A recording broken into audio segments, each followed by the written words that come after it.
les fans du Briançonnais et donc aussi des Diables Rouges, Yacine Farage, le patron du groupe Promophare. Alors il avait connu Briançon il y a pas mal d'années. Ouais. Juste au-dessus, on voit encore le bâtiment dans cette maison de santé. Et puis voilà, de fil en aiguille, vous êtes attaché à Briançon et maintenant vous y investissez. Absolument. Je continue à investir. Et après les établissements de santé, et aujourd'hui c'est dans le cadre d'un projet magnifique, important, de cœur de ville, et ben je continue à investir. Alors vous avez déjà fait pas mal de réalisations qui ont bien fonctionné, hein, ça a bien fonctionné commercialement, ça s'est bien vendu, en particulier toutes celles qui sont en vue là sur le ProRail, là, ici au cœur de ville. Eh bien vous allez faire sortir de terre jusqu'à, en plusieurs tranches, 450 logements. Absolument, déjà pour un démarrage, on a un grand succès. C'était prévu qu'on devrait démarrer à peu près 80 logements, première tranche. Et aujourd'hui, nous allons réaliser 160 logements en première tranche. On a eu un grand succès et aujourd'hui on est au stade de 65% de réservation. Ah oui, ce qui est bon signe, parce que dans le contexte actuel, on sait que tout le monde regarde bien ses comptes et ses dépenses, et finalement, voilà, le secteur est attractif et ça fonctionne.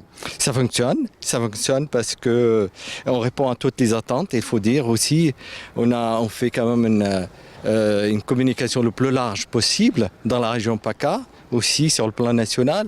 On a pas mal des investisseurs dans le cadre des dispositifs Pinel. Oui, c'est ça. Alors ça, c'est ceux qui investissent dans les résidences de tourisme, on va dire, hein, pour les résidences secondaires. Mais il y a aussi du principal, même de l'accession à la propriété ici. Absolument. On a 20% de résidences principales, 20% de résidences secondaires et 15% de primo-accédants.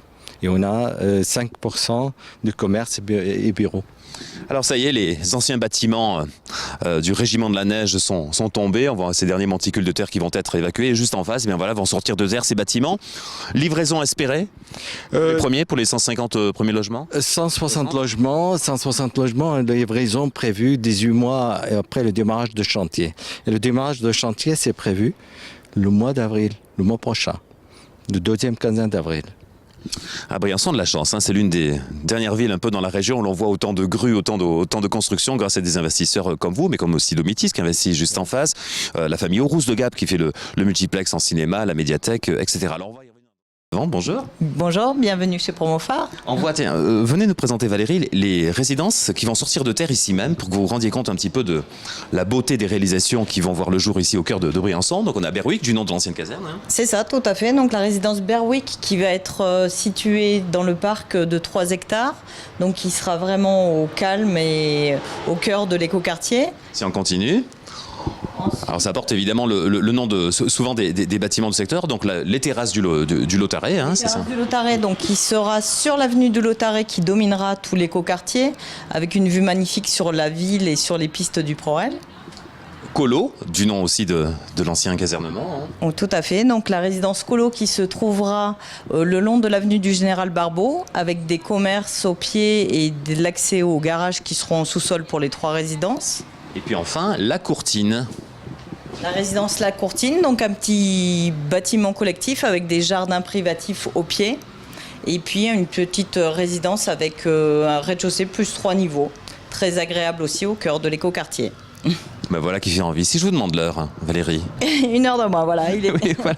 C'est le principe de l'heure d'ici. On reste à l'heure d'hiver quelques temps pour sourire. L'affiche de présentation du Tour de France qui sera le prochain événement majeur, évidemment, sur le Briançonnais et sur les Alpes du Sud, avec l'arrivée de l'étape du Tour le 16 juillet, puis ensuite le 19 juillet, l'arrivée à la salle des Alpes à Serre-Chevalier via le Galibier. Le lendemain, le départ de Briançon vers le col d'Isoire juste à côté.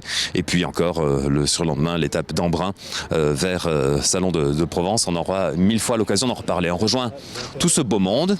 Yacine Farage, que vous avez vu tout à l'heure, le patron du groupe Promophare, son principal collaborateur qui veille au destiné de cette opération, qui est bien parti avec le maire de Briançon, Gérard Fromm, cœur de ville. Je disais tout simplement, parce que c'est une évidence, hein, les Briançonnais, même si ça n'a un peu secoué certains, se rendent compte que c'est la ville qui prend un nouveau visage à la faveur de cette opération. Ben complètement, c'est sûr qu'il y a eu un émoi qu'on peut comprendre quand les murs ont commencé à tomber, quand les différents bâtiments se sont retrouvés au sol, ça a fait de la poussière, ça a fait du bruit, les gens ont découvert un univers qu'ils ne connaissaient pas. Et puis maintenant, le travail de concassage qui a été fait, les choses se dessinent tout doucement, les plans commencent à être affichés, la confiance arrive, Domitis commence sa construction, Monsieur Farage commence fin avril, donc on va voir arriver les grues, l'activité, les investissements, parce qu'il faut rappeler quand même que toute cette opération, c'est des investissements qui arrivent sur le pays, qui arrivent... Cumulé sur les 2 ans, ça peut représenter à la grosse louche 20 millions, pas loin, ça va amener de l'emploi, donc tous ces facteurs-là sont des facteurs de dynamisation. Ça va amener aussi en centre-ville une nouvelle population avec un habitat qui sera rénové, un habitat qui, comme vous avez pu le voir sur les différents plans, qui a de l'allure, donc qui va nous sortir un petit peu d'un urbanisme briançonnais qui était un petit peu, on va dire, mélangé. Quand on voit les bâtiments de l'avenue du 159e, c'est des bâtiments dont on espère qu'un jour ils trouveront une autre dimension.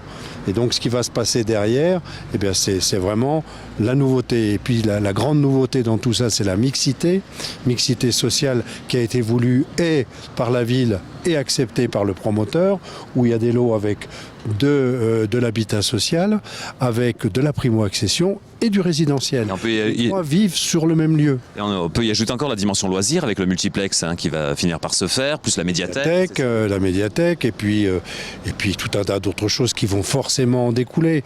Aujourd'hui, on n'imagine pas ce que cette dynamique va entraîner. On en trace les contours, mais forcément, il va y avoir des petits commerces qui vont s'installer à la base, il va y avoir des artisans, il va y avoir des bureaux, il va y avoir, je sais pas moi, des comptables, il peut y avoir tout un tas de choses qui vont se réaliser. Il y a ceux qui s'inquiéteraient de la ville de Briançon qui verrait trop grand à la faveur de cette opération. Les chiffres et l'état des ventes et de la commercialisation semblent indiquer tout le contraire. Ça se vend bien, ça part bien. D'ailleurs, vous avez accéléré le mouvement de construction. Il n'y a pas d'inquiétude à avoir quant à une vision trop ambitieuse. Moi, je ne crois pas. D'abord, je pense qu'on a affaire à des professionnels. Monsieur Farage est un professionnel. Il ne se lance pas dans l'aventure comme ça en disant tiens, je vais faire un coup. C'est réfléchi, c'est pesé, c'est analysé. Ça, c'est le premier point. Le deuxième point, moi, ce que je pense que va créer aussi cette réalisation, il va améliorer l'habitat dans toute la ville. Parce qu'aujourd'hui, si vous circulez dans certaines habitations, moi, en tant que maire, je reçois des courriers de gens qui vivent dans ce qui est quasiment des taudis à des prix qui ne sont pas des prix de taudis. Et donc forcément, dans ce secteur, on va attirer des gens. Donc ça veut dire qu'il y a des gens qui vont être obligés de renouveler aussi l'habitat dont ils profitent actuellement en tant que locataire ou en tant que propriétaire. Donc je pense qu'il y a une dynamique générale. C'est pas seulement ce qui va se passer ici, c'est ce qui va se passer sur l'ensemble de la ville.